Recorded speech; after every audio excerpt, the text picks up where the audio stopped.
Boa noite.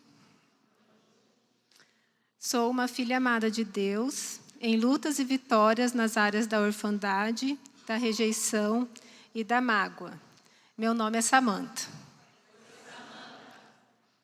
Fui motivada a escrever meu testemunho pela minha confidente Mari Vada, que mesmo tendo poucos encontros, já a amo de todo o meu coração.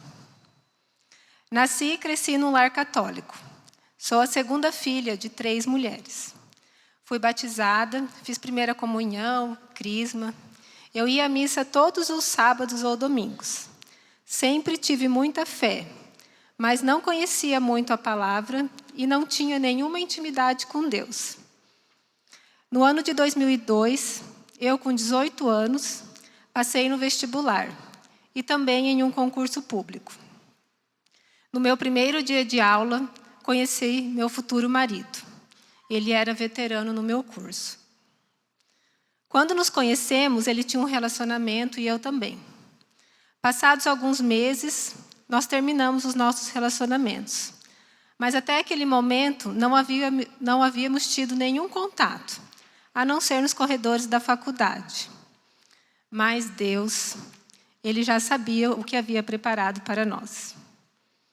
Passados 2 meses do término do meu antigo relacionamento, nos encontramos em uma festa. Era 8 de fevereiro de 2003. Conversamos por horas seguidas. E desse dia em diante estivemos juntos e inseparáveis, até o dia da sua morte, em agosto de 2020. Nosso relacionamento foi guiado por Deus. Apesar do Carlos não gostar de frequentar muito a igreja, por muitas vezes eu ia à missa sozinha, sempre houve muito respeito, companheirismo, dedicação e muito amor. Em janeiro de 2013, após 10 anos de relacionamento, decidimos oficializar perante a Deus nosso relacionamento. Na época, eu desejei casar, pois disse ao Carlos que queria ter filhos, e ele concordou, pois ele também queria ser pai. Nos casamos em janeiro de 2013. E no mês de maio daquele mesmo ano, eu fazendo meus exames para poder engravidar, e ele também, descobrimos o câncer. Na primeira consulta com o oncologista, tanto ele quanto eu estávamos sem entender nada do que estava acontecendo. O médico pediu exames de imagem, exame de sangue, e eu, na minha ignorância ou inocência, falei para o médico, mas doutor, eu estou tentando engravidar. O médico olhou nos meus olhos e falou, agora não é o momento. E ali, sem entender a gravidade da situação, sem imaginar tudo que iríamos passar e o quanto o Carlos iria precisar de mim, eu me mantive calma em relação ao câncer, mas extremamente triste por ter que interromper o meu sonho de engravidar. No dia 17 de junho de 2013, Carlos realizou sua primeira cirurgia. E após o resultado da biópsia, então tivemos o diagnóstico. Era um adenocarcinoma de glândula salivar, um câncer raro. E seguimos, fazendo tudo que os médicos orientavam. Em julho daquele mesmo ano, Carlos realizou sua segunda cirurgia. E até o final daquele ano, seguimos com tratamentos de radioterapia e quimioterapia. Meses em que aprendemos muito, tivemos muita paciência e sempre com muita confiança. Eu sempre acreditei na cura do Carlos. Mesmo sem conhecer profundamente a palavra de Deus e sem conseguir ver na época os cuidados dele com as nossas vidas, acreditava que ele, após as cirurgias e os tratamentos, havia finalmente ter sido curado. Na última consulta daquele final de ano, voltei a perguntar para o médico sobre engravidar. Eu realmente não estava disposta a desistir do meu sonho. O médico então pediu 1 ano. Explicou que o corpo do Carlos precisava se restabelecer para termos uma gravidez saudável. Esperamos. Como o Carlos havia sido afastado de suas atividades profissionais, ele era professor e ficou com dificuldades na fala após as cirurgias, estimulei ele a voltar a estudar. Carlos iniciou sua segunda graduação em 2014, a que ele tanto sonhava, e concluiu em 2018 o curso de Engenharia Civil.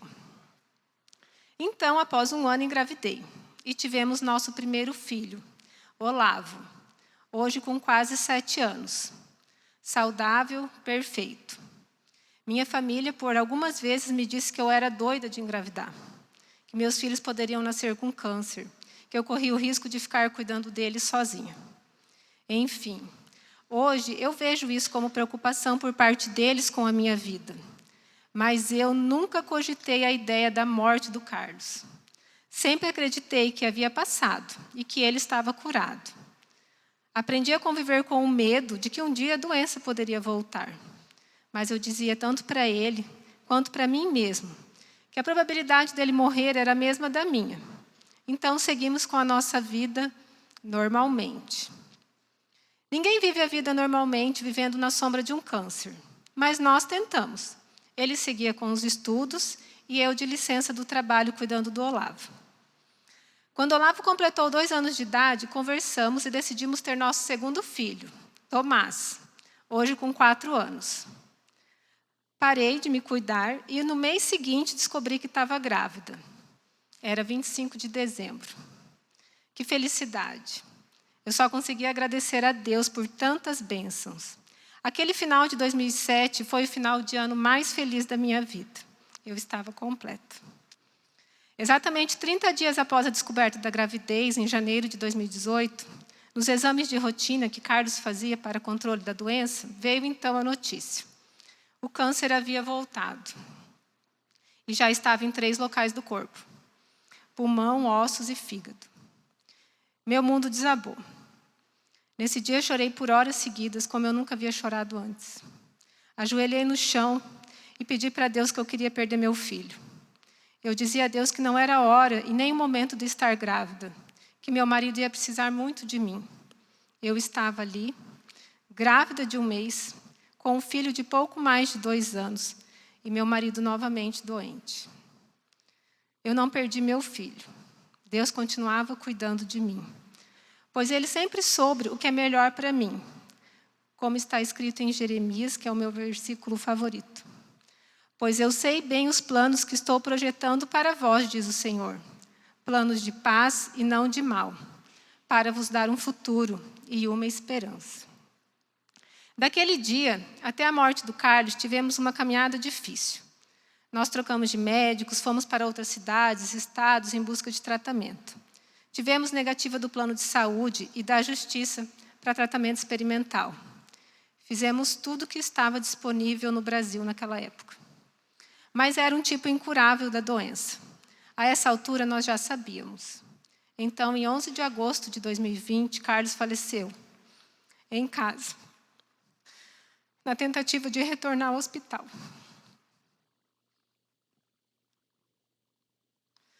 Quantos morrem naquele que morre? Quantos sonhos partem com aquele que parte? Carlos se foi, e parte de mim morreu junto com ele naquele dia. Meus sonhos, projetos. O plano era envelhecer juntos, e havia terminado ali.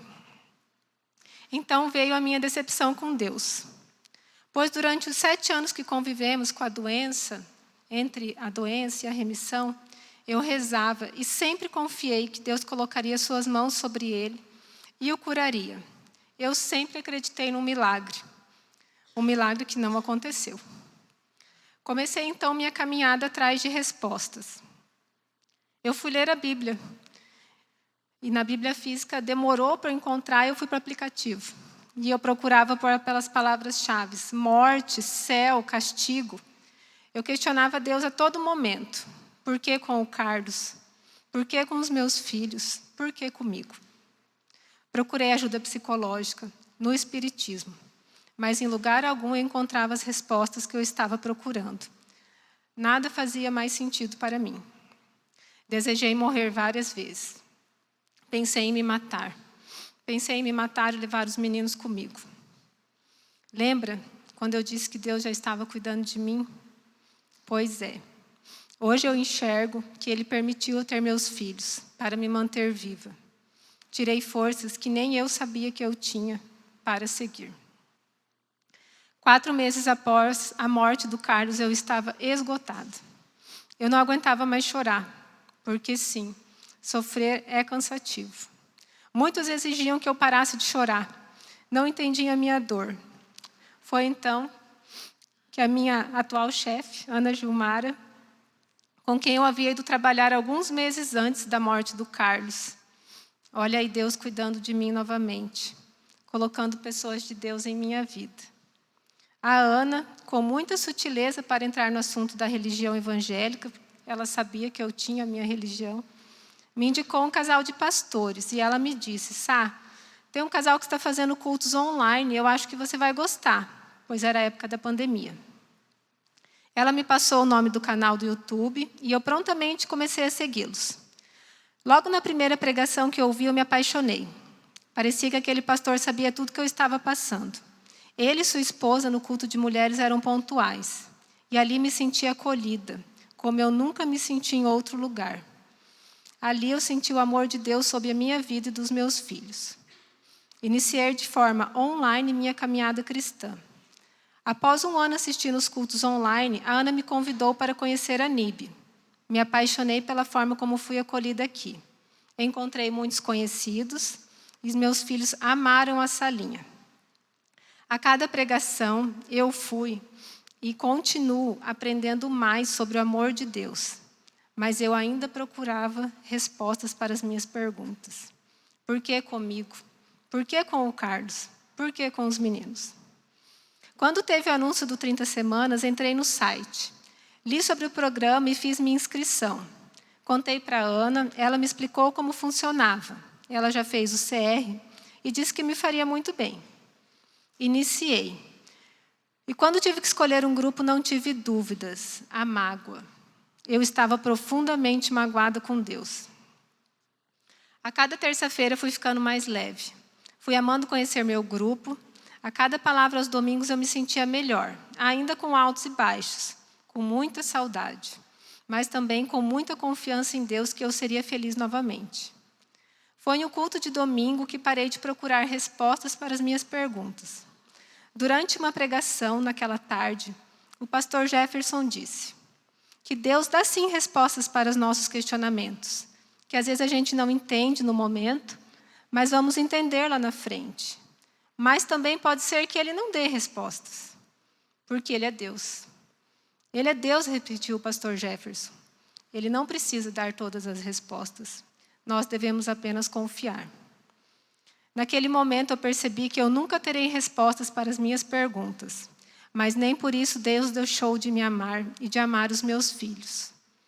Deus faz nova todas as coisas. Ele sabia que eu conseguiria, e consegui. Porque Ele me deu forças. A força não veio de mim, a força veio dEle. Ele é o Deus dos milagres e dos recomeços. Passei a aceitar a morte do Carlos, a ser grata e feliz nos cuidados com os meninos, na comida que faço para eles, nas tarefas domésticas. Passei a agradecer tudo que vivi com meu marido durante os 17 anos e meio que estivemos juntos. Passei a ver gratidão e felicidade em tudo que faço, semana após semana, culto após culto, lendo e buscando a palavra de Deus todos os dias. Sinto que fui curada da mágoa que sentia de Deus, e hoje só consigo agradecer por tudo que tenho. A minha saudade não foi embora, os meus problemas não foram embora, meus boletos também não pararam de chegar. O que mudou desde que iniciei minha caminhada cristã foi a forma que hoje consigo lidar com todos esses sentimentos. Entreguei minha vida para Jesus, confio e descanso, porque Ele sabe do futuro que tem para mim e para os meus filhos. Só Ele conhece verdadeiramente o meu coração e o que eu preciso para seguir com sabedoria. Aqui no 30 Semanas pude ver que não sou a única que tenho problemas, tristezas e lutas. Comecei a ver as pessoas com mais empatia e com mais cuidado. Aqui na NIB aprendi sobre o amor de Deus e que Ele está comigo em todos os momentos.